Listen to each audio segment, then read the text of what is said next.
Vous écoutez un message enregistré à l'église CVV Paris. Pour plus d'informations, visitez notre site internet cvvparis.fr. Je veux parler sur la louange et je me suis dit que ça serait trop bien d'avoir un gros moment de louange après quelque chose que je vais partager.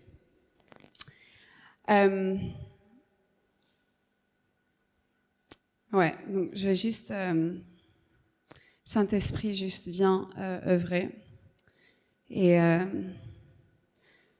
que tout ce qu'on fait, que tout ce qu'on dit, que tout ce qu'on fait ce matin, Seigneur, que ça pointe nos yeux et nos cœurs vers toi.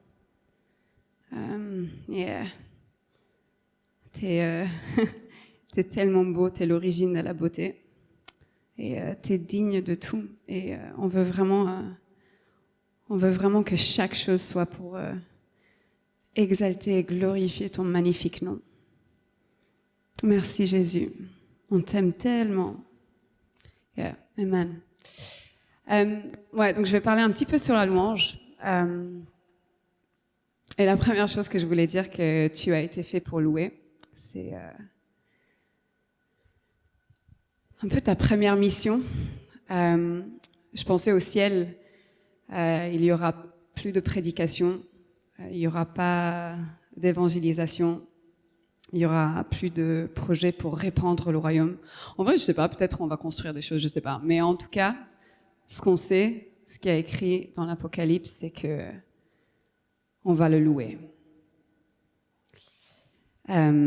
Et actuellement, en ce moment, il y a des milliers d'anges et des anciens et des êtres un peu intéressants qui louent Dieu en ce moment. Et ce qui est fou, c'est qu'il a tout ça, il a tous ces êtres qui le louent, et pourtant il prend plaisir dans nos louanges ici. Alors qu'on est, je sais pas combien on est, je suis très nulle, on est cinquantaine, peut-être on est centaine, je sais pas, mais je pense qu'on a une cinquantaine, et il prend plaisir à être ici parmi nos louanges. Et ça, c'est quelque chose qui me bouleverse et qui me le fait aimer beaucoup. Donc, ce que je vais vous partager, c'est un peu quelque chose qu'on pourrait partager avec des équipes de louanges et des personnes qui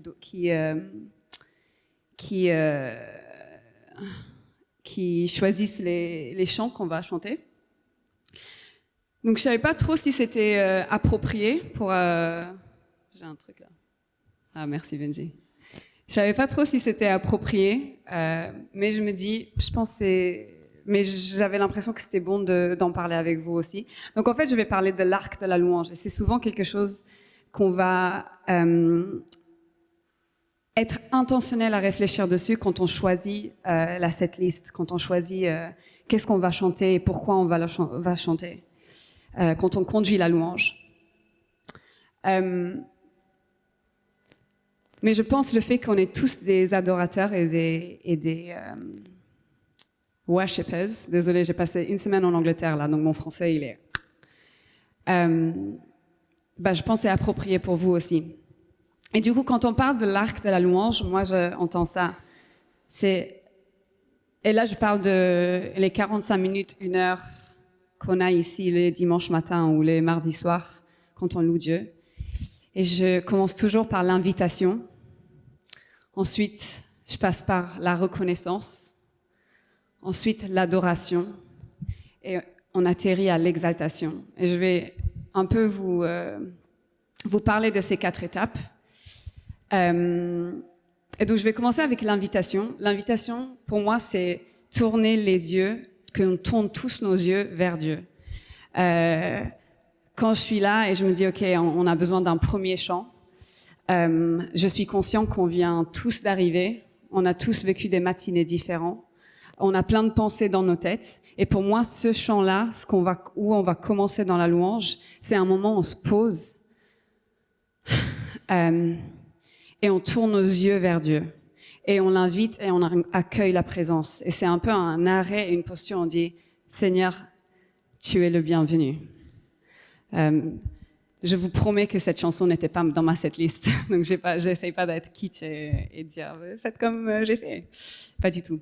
Mais l'invitation, c'est vraiment ça, et c'est intéressant parce que même musicalement, on va dire pourquoi on commence toujours avec des gros sons, de la batterie, quelque chose qui bouge un peu, et ça m'a fait un peu penser à quand on accueillait des rois dans les temps médiévaux.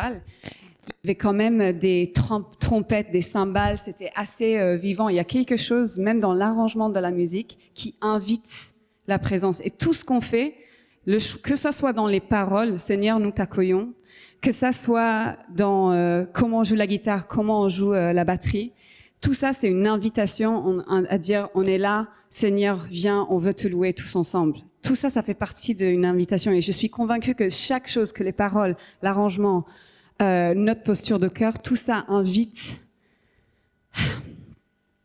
la présence de Dieu. J'aime bien, je vais lire pas mal de la Bible parce que je pense que c'est bon de le lire over us, enfin sur nous. Et il y a un psaume qui dit « Lancez des cris d'allégresse vers Dieu notre force. Acclamez joyeusement. » Sam, ce matin, quand il prie, il a dit là où est la présence de Dieu, il y a la joie. Je suis d'accord. Acclamez joyeusement le Dieu de Jacob. Entonnez un chant. Faites résonner le tambourin.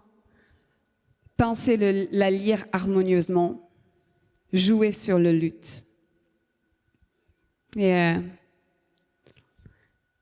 Et ça, c'est pour les musiciens ici. Je pense que c'est vraiment important comment on arrange des choses. C'est pas juste quelque chose de technique. Ça loue Dieu et ça invite Dieu aussi. Nos choix de comment on joue, etc. Très, très important. C'est pas juste un ajout.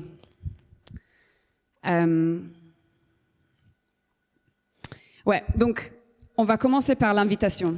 Et des bons chants, je voulais donner des chants qui pourraient être là, faire partie de ce groupe, pourrait être « Ouvrez les yeux de mon cœur »,« Seigneur, nous t'accueillons »,« Je veux le proclamer »,« Je veux le proclamer du sommet ». Vous connaissez? Il y a une raison pourquoi on commence là. C'est pour inviter, pour tourner nos yeux vers Dieu. Ensuite, on va vers la reconnaissance. Et ici, moi, je le vois beaucoup comme si c'est le moment où on tourne nos cœurs vers Dieu. On a tourné nos yeux vers Dieu, maintenant, on tourne nos cœurs vers Dieu. C'est intéressant parce que les Juifs, ils racontaient ce que Dieu avait fait de génération en génération. Si je me trompe pas, Thierry, tu peux corriger. Je crois que c'était une loi. Et en gros, ils devaient le faire. Ils devaient raconter ce que Dieu il avait fait de génération en génération. C'était une culture orale et ils faisaient ça. Et ça m'a fait réfléchir un peu. Il y a quelque chose dans audiblement dire ce que Dieu il a fait, se remémorer ça et être reconnaissant pour ça. Ça crée quelque chose dans notre cœur. La reconnaissance. Et moi, je suis convaincue qu'une des clés pour rentrer dans la présence de Dieu, c'est la reconnaissance. Une de mes versets préférés dans la Bible, c'est Philippiens 4. Vraiment, c'est une de mes préférées. Dans Philippiens 4, 7, il y a écrit « Alors, la paix de Dieu... » Oh mince, je l'ai pas tout. Do I have my Bible? Tu peux me passer mon téléphone, s'il te plaît? Parce que j'ai pas copié-collé tout. Mais en tout cas, Paul, il parle de la reconnaissance. Il dit... Amenez vos supplications et vos prières. Ah ouais, merci. Merci. Ok. Ne vous inquiétez de rien, mais en toute chose, par la prière et la supplication, avec des actions de grâce, ou dans une autre traduction, on dit avec de la reconnaissance, faites connaître à Dieu vos demandes. Et la paix, et alors, la paix de Dieu qui surpasse toute intelligence gardera vos cœurs, amen, et vos pensées en Christ Jésus. Merci papa. Merci Sam.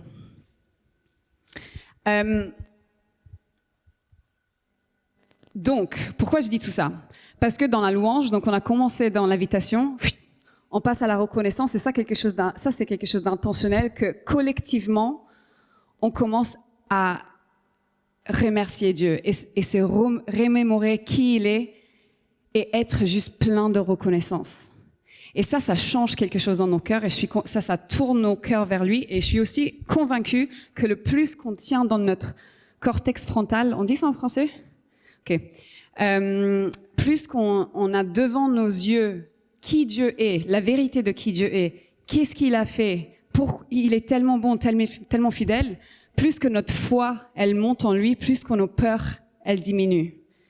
Il y a quelque chose dans la remémoration de qui Dieu est et qu'est-ce qu'il a fait et être reconnaissant pour ça. Donc, dans la louange, on va là. Et il y a aussi écrit dans les psaumes, David a écrit « Avancez par ses portes avec reconnaissance ». On entre, il y a des portes qu'on doit passer, et une des clés pour passer ces portes, c'est la reconnaissance. Yeah.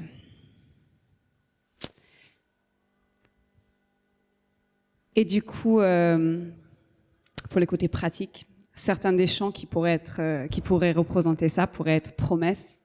Tu es fidèle et bon pour moi. Roi des rois. J'aime beaucoup Roi des rois parce que ça nous rappelle qu'est-ce que Jésus a fait. Vous voyez le chant? Nous étions là dans les ténèbres. Yeah. L'amour de notre Père. Ce nom est si merveilleux. Punaise, quel chant.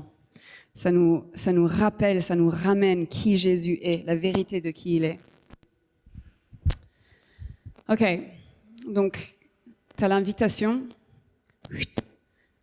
la reconnaissance, et une fois qu'on a dans nos têtes qui Dieu est, combien il est bon, combien on est reconnaissant envers lui, ça nous mène naturellement vers l'adoration. Notre cœur est tourné vers Dieu, et donc c'est notre réponse naturelle, c'est de l'adorer. Wendy, est-ce qu'il y avait des gens qui étaient là quand Wendy elle a prêché avant le cool 8 Elle parlait des différentes postures de la louange. Et une, c'était ça, je sais plus le nom en hébreu, mais c'était de s'agenouiller. Se prosterner, ouais. Et pour moi, l'adoration, c'est vraiment un moment où on se prosterne devant Dieu. C'est intéressant parce que parfois, on peut entendre des personnes qui disent faut pas chanter des chants de combien nous, on aime Dieu parce que c'est centré sur nous.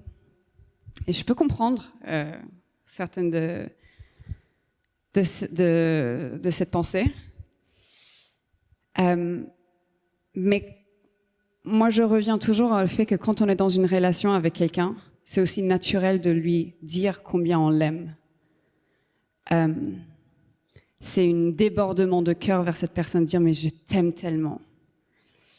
Et donc, il y a une place dans la louange pour des chants qui nous laissent exprimer notre amour vers Dieu.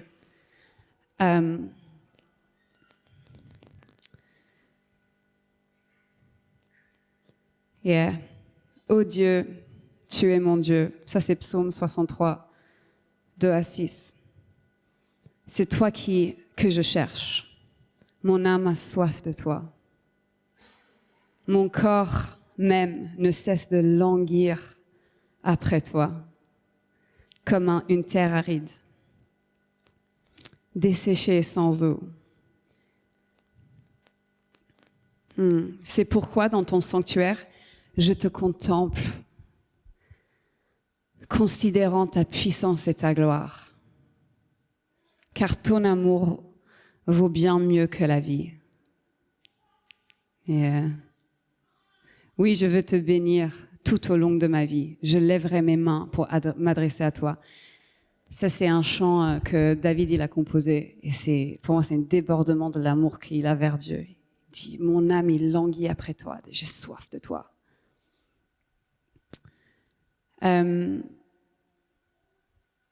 Et c'est intéressant parce que ici, du coup, quand je dis ici, je veux dire avec l'équipe de louange, souvent c'est à ce moment-là moi je commence à scanner la salle. Saint-Esprit, qu'est-ce que tu as envie de faire? Qu'est-ce que tu es en train de faire? Où est-ce que tu veux qu'on aille? Et c'est souvent dans ces moments où j'ai l'impression le Saint-Esprit vient et il commence à ministrer, faire son œuvre dans le cœur des gens. Et franchement, je vous encourage aussi, pendant ces moments, demandez au Saint-Esprit, mais est-ce que tu veux que je prie pour quelqu'un? Ou qu'est-ce que tu es en train de me révéler? Ou qu'est-ce que tu veux me dire? Et soyez vraiment attentifs à sa voix. Ça serait fou si à CVV, on soit une église où, pendant les moments... En fait, j'ai commencé en disant on est tous des adorateurs et des louangeurs. Et on a tous la capacité d'entendre l'Esprit.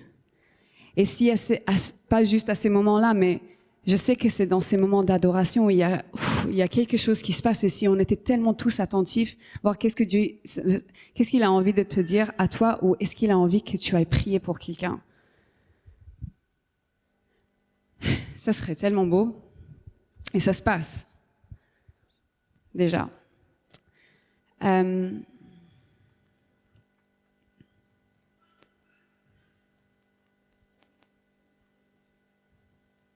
Yeah.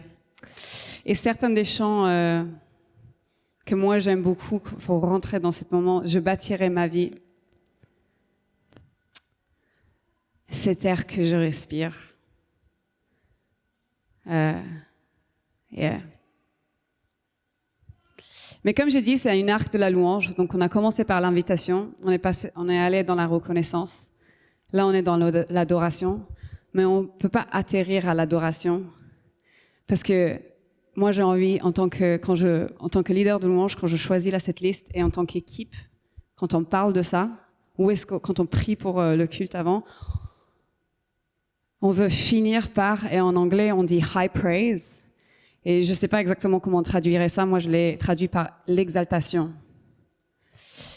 Il y a écrit dans l'Apocalypse, quand Jean il a écrit ce livre dans sa vision, il a écrit ça. Donc j'ai dit qu'il y a des êtres vivants dans le ciel. Et chacun de ces 4 êtres vivants avait 6 ailes couvertes de Dieu,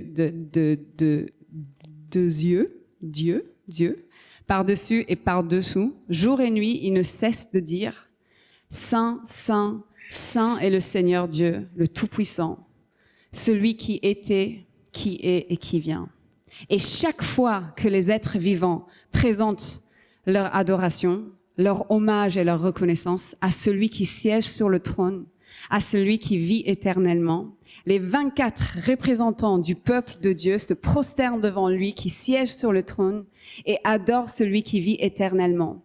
Ils déposent leur couronne devant le trône en disant, « Tu es digne, notre Seigneur et notre Dieu, qu'on te donne gloire, honneur et puissance, car tu as créé tout ce qui existe, l'univers entier doit son existence à sa création et sa création à ta volonté. » Je vais juste relire ce qu'ils disent. « Tu es digne, notre Seigneur et notre Dieu, qu'on te donne gloire, honneur et puissance, car tu as créé tout ce qui existe. L'univers entier doit son existence et sa création à ta volonté. » Et il dit ça 24 heures sur 24. Sans cesse.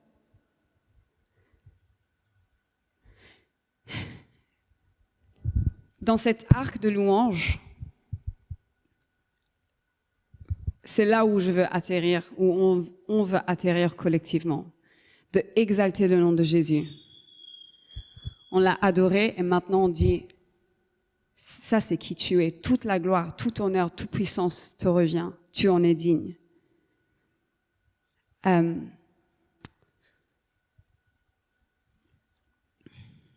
De l'adoration, on lève nos têtes et on remplit nos bouches avec l'exaltation.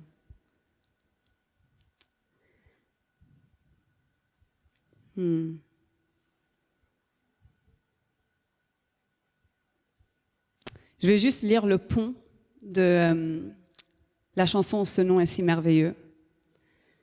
La terre a tremblé, le voile s'est déchiré, désarmant la mort et le péché. Les cieux chantent ta gloire, l'écho de ta victoire, car tu es le roi ressuscité. Tu es sans rival, tu es sans égal. Dieu, tu triomphes à tout jamais. À toi soit le règne, à toi soit la gloire, car ton nom surpasse tout autre nom. Ça, c'est du high praise. Et ouais. En fait, j'ai l'impression que, encore une fois, bon, il n'y a pas c'est pas une formule, mais c'est quelque chose que, quand je parle de l'arc de la louange, chacun de ces étapes est bon. Et on offre quelque chose à Dieu dans chacun de ces étapes. Mais là où on veut finir, c'est un peuple rempli de foi qui exalte le nom de Jésus.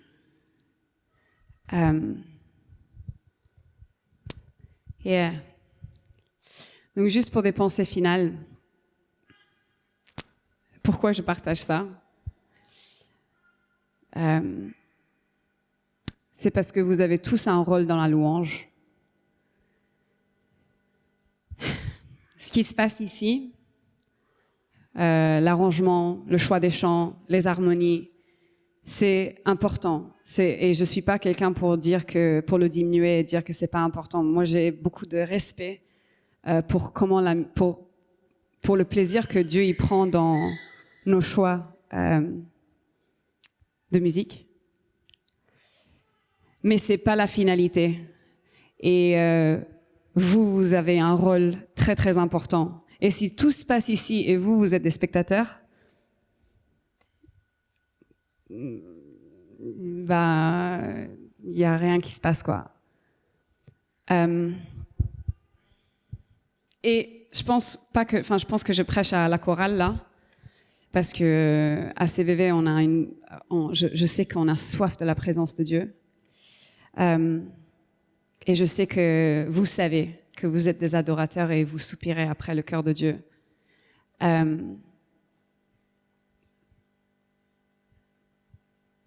mais je pense que moi, je prie que cette langage parfois de « Ah, aujourd'hui, c'était vraiment une bonne louange. Aujourd'hui, c'était un peu bof comme louange. » En fait, ça veut vraiment pas dire grand-chose. Parce que j'ai dit qu'ici, ce qui se passe, c'est important, mais en vrai, le plus important, c'est notre posture de cœur et qu'est-ce qu'on vient offrir à Dieu. Et vous, ça, c'est votre responsabilité. Donc, ma dernière exhortation, ça serait soit quelqu'un qui invite la présence de Dieu, soit quelqu'un qui rend grâce et qui remercie, et qui brûle d'une reconnaissance débordante.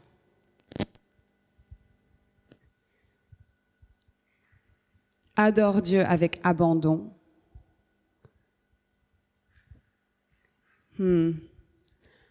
Adore Dieu avec abandon, parce qu'il en est tellement digne.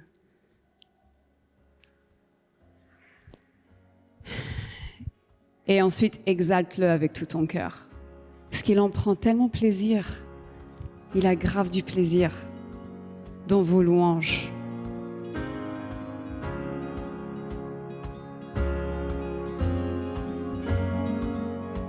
Vous venez d'écouter un message enregistré à CVV Paris.